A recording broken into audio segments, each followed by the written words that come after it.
Here at 6, tomorrow marks the second anniversary of the second Boeing 737 MAX crash that killed all on board, including a man from the south suburbs. And WGN's Patrick Elwood spoke with the family of Captain Antoine Lewis and joins us now live from O'Hare tonight. Patrick. Ray and Micah, it is definitely a solemn anniversary. United and American have returned the 737 MAX to service Southwest just a few days away. The family you are about to hear from believe that if Boeing wasn't in such a hurry to get that plane to market to fill orders, their loved one and many others would still be alive.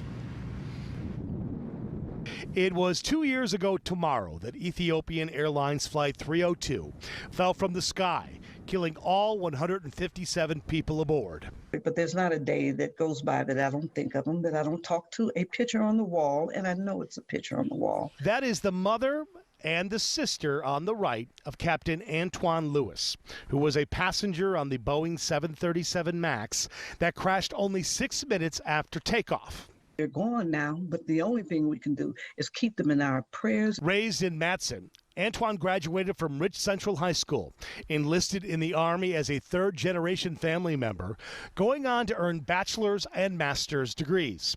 In the service, he was a highly decorated soldier and then officer rising to the rank of captain. Married to a military woman, he had 2 sons. He is one of 9 siblings, all raised in the church, and he was an accomplished musician too. And while he had done much in his 40 years, his loved ones say he had much more to do. We still love you, and we are still here, and we miss you. And whatever this life brings, it's not going to bring enough without him, because he was my son. He was my baby. While he survived combat in Afghanistan, it was the potential for Christian missionary work that had brought him to Ethiopia on vacation. The Ethiopian crash followed a previous Boeing MAX crash just months before in October of 2018. A U.S. House Oversight Committee found Boeing had a series of faulty technical assumptions, a lack of transparency by Boeing managers, and ultimately grossly insufficient oversight by the FAA. Those type of decisions, putting that ahead of the lives. I mean, at this point, there's been 346 deaths due to the Air Max. So I think that if there's a message for people out there today, if you're still buying plane tickets, still find out what type of plane you're getting on.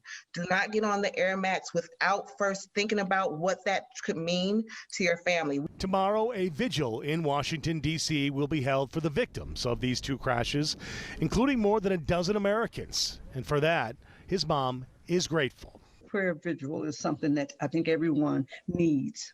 And you need that because no matter who you are in this world, you know that you didn't get here by yourself. And each one of those lives stood for somebody and for something. And they hadn't finished with whatever it was that they had in mind they were going to do. So tomorrow in D.C., there will be a protest out of Boeing's office there, and then that vigil outside the FAA headquarters later in the afternoon. The Lewis family is part of multiple federal lawsuits against Boeing, currently making their way through the federal court system. Reporting outside O'Hare tonight, Patrick Elwood, WGN News. Back to you in the studio. All right, thank you, Patrick.